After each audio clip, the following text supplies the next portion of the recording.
आपका बाप भी इमरान खान को डिस्क्वालीफाई नहीं कर सकता। आप इमरान खान को सीन से हटाएं और फिर मुझे आप इस्लामाबाद से निकल के दिखाएं। मैं आपको चैलेंज करता हूं कि ये सिक्योरिटी के बगैर अपने हलकों में भी बाहर नहीं निकल सकते। लोगों की आंखों में खून उतरा हुआ है। ये तो इमरान खान की वजह से पाकिस्तान अगर अभी श्रीलंका नहीं बना है तो सिर्फ इमरान खान की वजह से नहीं बना। ख्वाजा आसिफ जैसा आदमी पाकिस्तान का डिफेंस मिनिस्टर है जो खुद इस कदर बेशरम आदमी था। पाकिस्तान की फौज को सियासी अपने अखाड़े का हिस्सा नहीं बनाना चाहिए। अब माशाल्लाह जरदारी साहब और नवाज शरीफ चूँकि इकट्ठे हो गए और इंटरेस्ट भी इकट्ठे हैं, लिहाजा अब उनके लिए उनको सवाए इमरान खान के कोई और नज़र नहीं आ रहा। और आप देख रहे हैं कि रात से ही सारे शहबाज शरीफ से लेके तो सारे ही जो पीछे हम सरकार है, जैसे शहबाज शरीफ के साथ ने कवाली शुरू की तो पीछे सारे हम नवाज जो हैं उन्होंने प्रेस कॉन्फ्रेंसों पे प्रेस कॉन्फ्रेंसें शुरू कर दी और एक ही राग जो है वो अलाप रहे हैं कि जी इमरान खान सिक्योरिटी रिस्क हो गया है और हटा उसको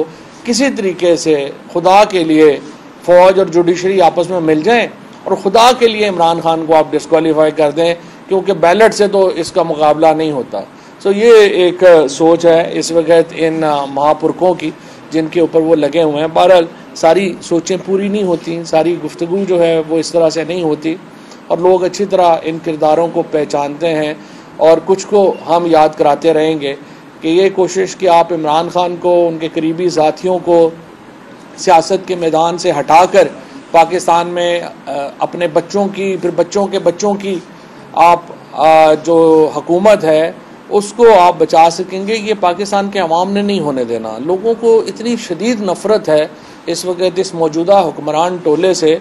ये बेचारे जो है आप देखिए कल क्या हुआ, वो अता जो है तारड़ जो कुछ अर्सा पहले टेरर बने हुए थे, 4 छोटे छोटे बच्चों को उन्होंने मनाल रेस्टोरेंट के ऊपर उन्होंने जो है वो देख के उनको हंसना शुरू किया। उन्होंने पुलिस इस्लामाबाद पुलिस जो माशाल्लाह वहाँ से उन्होंने CCTV फुटेज से उन बच्चों की तस्वीरें निकाली, उनको जाके जो है वो जेल में बंद कर दिया। तो कोई शर्म होनी चाहिए। अगर आप बाहर नहीं जा सकते, इससे पहले हसन इकबाल है, इससे पहले बाकी लोग हैं, मैं ख्वाजा आसिफ ने यहाँ पे बैठ के तकरीरें कर रहा है और ये शहबाज शरीफ, मैं आपको चैलेंज करता हूँ कि ये सिक्योरिटी के बगैर अपने हलकों में भी बाहर नहीं निकल सकते।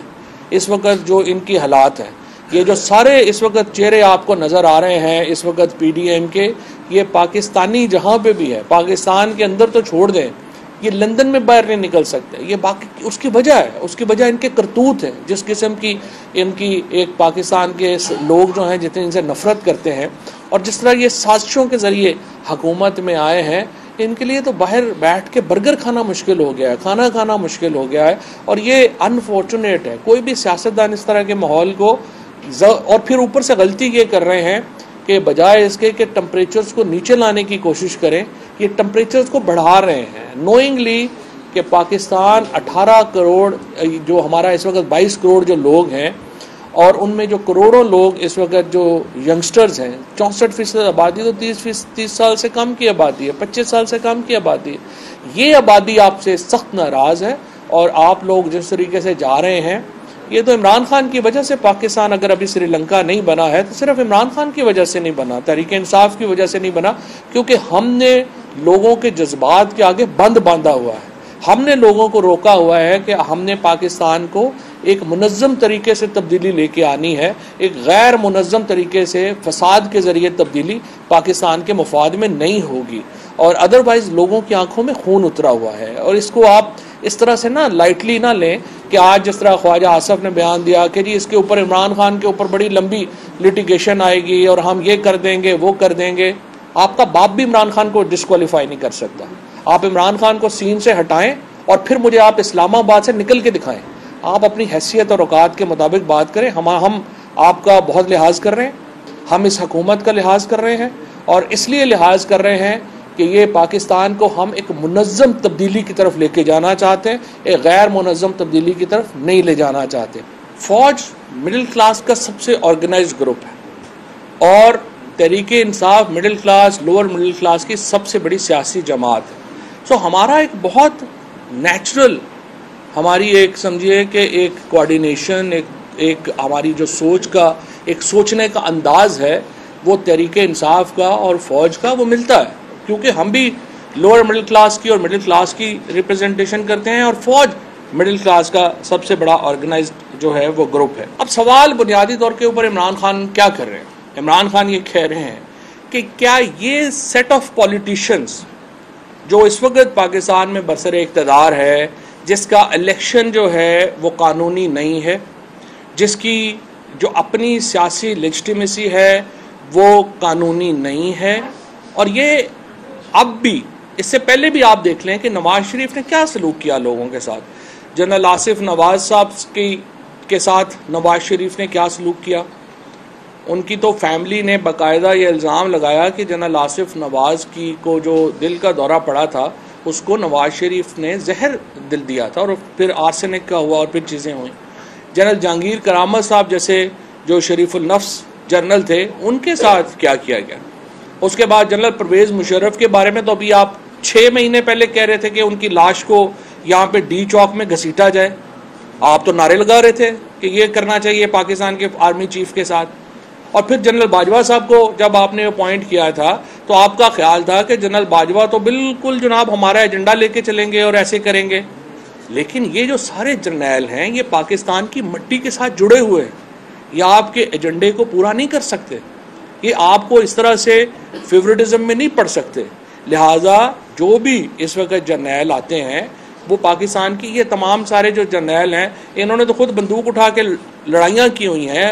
अब ये जनरल बन गए हैं, लेकिन जब ये लड़ रहे थे तो क्या पता था कि गोली आके सीने पे लग जाती और वो भी उन शहीदों में होते जो आज हम में नहीं है। लेकिन ये तमाम लोग जो हैं जो इस वक्त आए हैं ये निथरे हुए लोग हैं और ऊपर अपने सिस्टम में आए हैं। तो क्या हमें ये चाहिए, क्या पाकिस्तान का ये मुफाद होगा कि ये सियासी टोला पाकिस्तान की फ़ौज को इस तरह से कंट्रोवर्शियल कर दे? क्या ये पाकिस्तान का मुफाद होगा कि पाकिस्तान की जो इस वक्त सबसे बड़े लुटेरे हैं, जो पाकिस्तान के लिए असल सिक्योरिटी रिस्क है, वो इस तरह की अपॉइंटमेंट्स करें और इस तरह से वो मामलात को जो है वो आगे लेके चलें? ये इमरान खान का सवाल था। और इसके साथ साथ कोई शुबा ही नहीं है कि हमारी जो फ़ौज की क़यादत है उसकी मुहब्बल वतनी जो है वो किसी तौर के ऊपर उसके ऊपर कोई शक व शुबा नहीं हो सकता। तमाम लोग जो हैं वो पाकिस्तान के साथ जुड़े हुए लोग हैं, पाकिस्तान की मिट्टी से जुड़े हुए लोग हैं। लेकिन मुझे आप ये बताइए, अभी आज ही खबर ये छपी है कि शहबाज शरीफ तशरीफ़ ले जा रहे हैं लंदन और वो अप्रूवल लेंगे वहाँ पे नवाज शरीफ से अगले आर्मी चीफ के नाम की। इससे बड़ी तौहीन पाकिस्तान की फ़ौज की क्या होगी कि एक मफरूर शख्स जो पाकिस्तान की अदालतों से भागा हुआ है, जो पाकिस्तान के निज़ाम से भागा हुआ है, वो पाकिस्तान के अगले आर्मी चीफ के नाम की मंजूरी देगा? क्या ये सिस्टम, क्या ये निज़ाम पाकिस्तान के फ़ौज की इज्जत में इजाफा करेगा या उसमें कमी करेगा? इसको देखने की ज़रूरत है। और इसीलिए हम ये समझते हैं कि पाकिस्तान की फ़ौज को सियासी अपने अखाड़े का हिस्सा नहीं बनाना चाहिए, उन्हें अलहदा करके जो है वो रखना चाहिए। और ये बड़ी कीमती इंस्टीट्यूशन है हमारे लिए और इसको हमें कतई तौर के ऊपर सियासत में मुलव्वस नहीं करना। लेकिन हम ये देखते हैं कि आज मैं अभी ख्वाजा आसिफ, मतलब एक इंतहाई, आप देखिए कि बदकिस्मती है कि ख्वाजा आसिफ जैसा आदमी पाकिस्तान का डिफेंस मिनिस्टर है, जो खुद इस कदर बेशर्म आदमी था, उसकी जो वीडियोस हैं वो आपके सामने कई दफ़ा चल चुकी हैं, उनको तो दोबारा चलाने की ज़रूरत ही नहीं है। जो खुद डिफेंस मिनिस्टर और फॉरेन मिनिस्टर था पाकिस्तान का और दुबई की कंपनी से तनख्वाह भी वसूल कर रहा था। अब एक ऐसा डिफेंस मिनिस्टर जिसने समरी मूव करनी है, जिसकी जो है ही कंप्रोमाइज, यानी जिसकी अपनी अखलाकी हैसियत ये है कि पाकिस्तान के डिफेंस मिनिस्टर और फॉरेन मिनिस्टर की हैसियत से वो पाकिस्तान में काम कर रहा था लेकिन दुबई से तनख्वाह ले रहा था, उसने समरी मूव करनी है और कह रहे हैं कि अप्रूवल नवाज शरीफ देंगे जो पाकिस्तान से भागा हुआ मफरूर मुजरम है। तो आप मुझे बताइए, इससे इज्जत में इजाफा होगा या इज्जत में कमी होगी?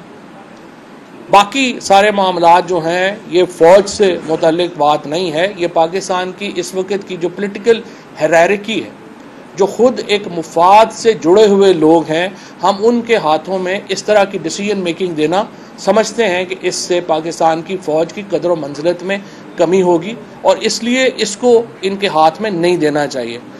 बाकी पाकिस्तान का जो क्राइसिस है, पाकिस्तान का जो बहरान है, वो पॉलिटिकल लेजिटिमेसी का है। पाकिस्तान का जो बहरान है वो सियासी क़यादत की कानूनी हैसियत का है और वो उस वक़्त तक हल नहीं हो सकता जब तक पाकिस्तान के अवाम एक नए इलेक्शन के तहत अपनी नई हुकूमत मुंतखब नहीं करते। मौजूदा हुकूमत एक मुतनाज़ा हुकूमत है जो मुंतखब नहीं हुई, जिसको लेजिटिमेसी हासिल नहीं है और ये हुकूमत को जाना होगा। मुल्क में अवाम को यह हक देना होगा कि वो नए इंतखाबात के जरिए अपनी नई लीडरशिप चुने। शुक्रिया। अजीम सदीकी, चैनल 51 से। जी अजीम, तासुर ये दिया जा रहा है कि किसी बैरूनी एजेंडे के तहत पाकिस्तान तहरीक इंसाफ के चेयरमैन इमरान खान फौज को मुतनाज़ बना रहे हैं।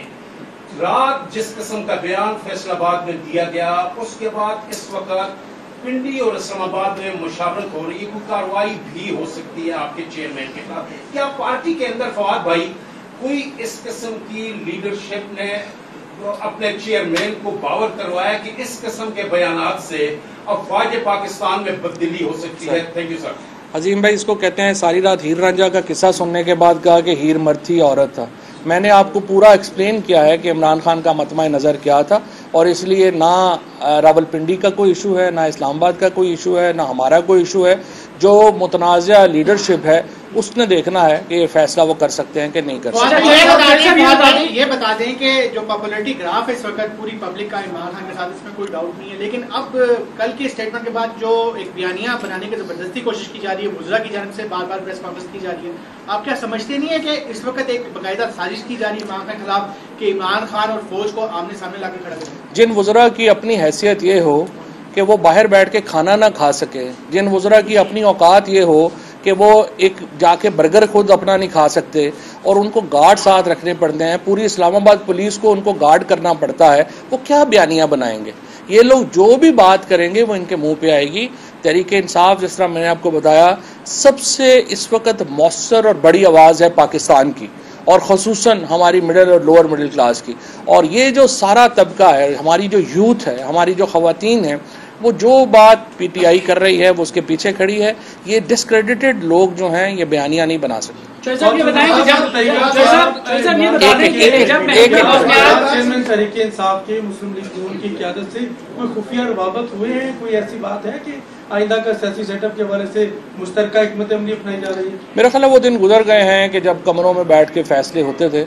अब जो भी मुज़ाकरात होंगे, जो भी गुफ्तगू होगी, वो पाकिस्तान के लोगों के सामने होनी चाहिए।